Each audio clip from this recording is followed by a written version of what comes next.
Good day everyone. We are here to present our case study about our patient who underwent bilateral tonsillectomy due to recurrent tonsillitis and chronic hypertrophic tonsils. I am Nico Kinzain Risuria together with my partner, Chris Loren B. Rosero, and we'll discuss the case details, procedure, and nursing responsibilities. For our demographic data, our patient is Miss R, a 30-year-old female. So she was diagnosed with recurrent tonsillitis and chronic hypertrophic tonsils, grade 3 on both sides. The surgical procedure done was a bilateral tonsillectomy. So for the definition, tonsillectomy is the surgical removal of both palatine tonsils from the back of the throat. It is usually done to treat recurrent tonsillitis in large tonsils, causing breathing problems or complications from infection. The procedure is done under general anesthesia. The mouth is opened with retractor and the tonsils are carefully removed either by cutting or cauterization. Bleeding is controlled and the wound is left to heal naturally without stitches. Most patients can go home after the procedure. The surgical position is supine with the neck extended using a shoulder roll. We must protect the pressure points, ensure the mouth gag is secure, and maintain airway patency throughout the procedure. Nurses must monitor for bleeding, encourage adequate fluid intake, and provide comfort after surgery. We also ensure the patient's safety by checking positioning, airway, and equipment throughout the operation. The incision is mucosal and made inside the mouth along the junction of the tonsil and the anterior tonsillar arc. So basically, there is no external skin preparation since the procedure is done inside the mouth. Instead, the oral cavity is cleaned and suctioned. Antiseptics like povidone iodine, mouthwash, or chlorhexidine gluconate are used.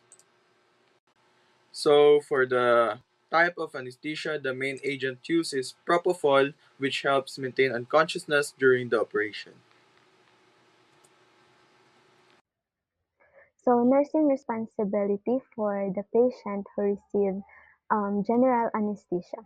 So, before the start of the procedure, the patients are still conscious. We ensure if they really complied with the NPO, which is 6 to 8 hours, and we prepare and assist with the management of equipment, ensuring that all of it are functioning well, also ensuring that the suction and the emergency airway devices are readily available, and also we put the patient into supine position with head slightly extended and securing the placement of the endotracheal tube. During and after the procedure, we still continuously monitor for the vital signs, securing the postoperative recovery by regularly monitoring the airway patency, the pain level, the breathing pattern, and also we watch out for complications such as bleeding or the respiratory distress. We also would want to take note if the patient is frequently swallowing because that would indicate that there might be a bleeding that is happening. For types of instrument used, we have the regular and the special. For regular, we have the mouth gag to keep the mouth open. This is used specifically for oral cavity or the tonsillar area. We also have the tonsil forceps to hold the tonsil, so it is used in tonsillar tissue, and tonsil scissors to cut out the tonsils and dissect from the bed. So also it is used in the tonsillar tissue. We also used here suction tip to remove the blood and secretion for clear visualization. It is used in the oral cavity and the pharynx. And then the hemostat to clamp the bleeding vessels. It is used to clamp the blood vessels in the tonsillar bed, and then the needle holder to hold the needles while suturing, and it is used in the tonsillar bed also, and then the sponge forceps to hold the gauze for swabbing, so it is used in the oral cavity. For our special instrument, we only have two: the tonsil snare, which is used to excise the tonsil at its base, minimizing the bleeding, and it is used specifically for tonsillar tissues. And then the trouser mouth gag. So its usage is to maintain the mouth open under the general anesthesia. So same as the tissues involved from regular instrument, it is used in oral cavity and the oropharynx. Now let us proceed to immediate post-operative nursing care.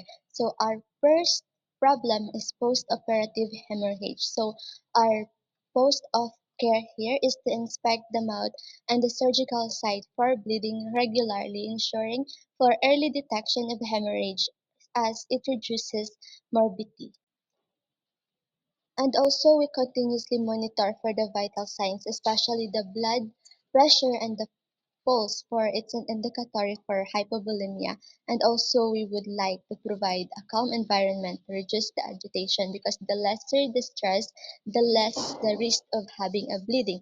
And also we would like to instruct the patient to avoid coughing, throat clearing, and nose bleeding to prevent the mechanical disruption of glands. And if there's a bleeding, we would tell our patient to notify the surgical team, so that a timely interventions would be given and further complication will be prevented.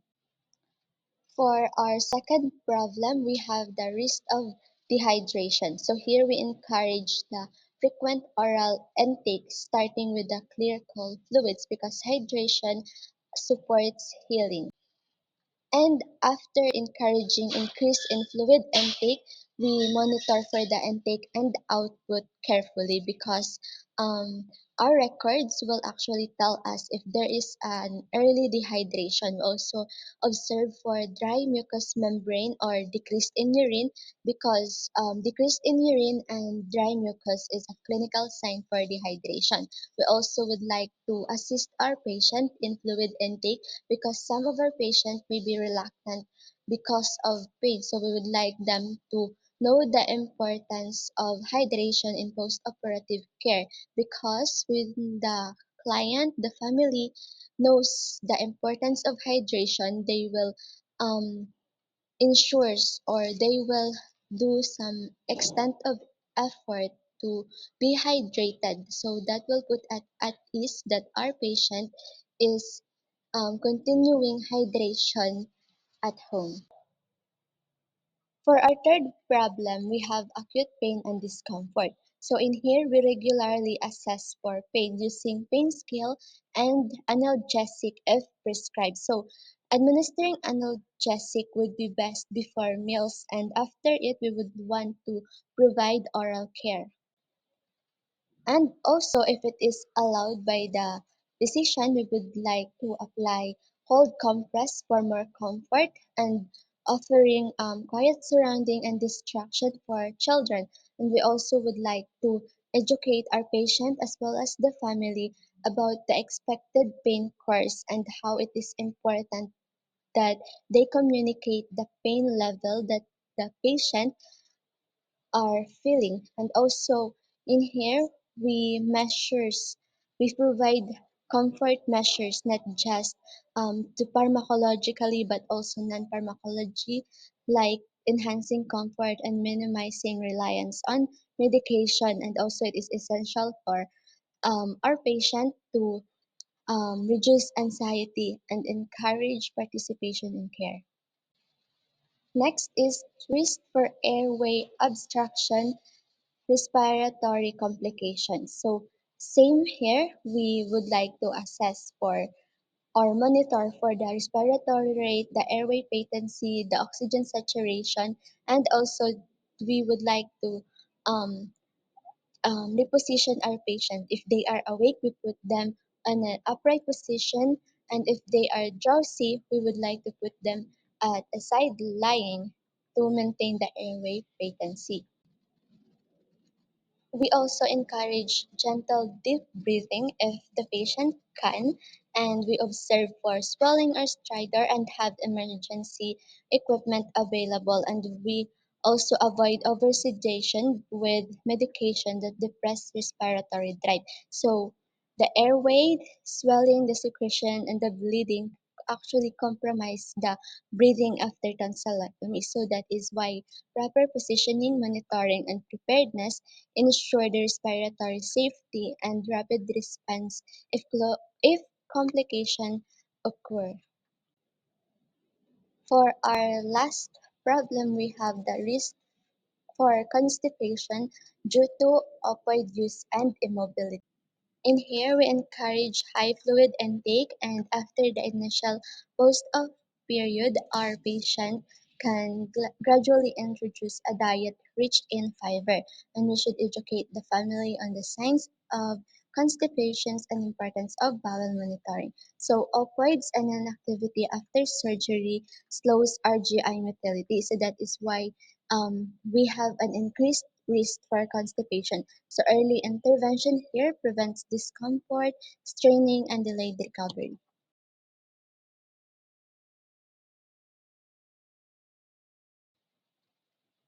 So now we are in the last part of our case study report, which is the post-anesthesia care unit. So our first teaching would be to encourage our patient to have a frequent intake of clear, cool fluids like water, diluted juices, ice chip. However, we should also emphasize to them that they should avoid citrus because that would irritate their throat, which is fresh from the surgery. So we should um, also explain to them the purpose of hydration. It's to prevent dehydration and to promote healing and assist in clearing the secretions.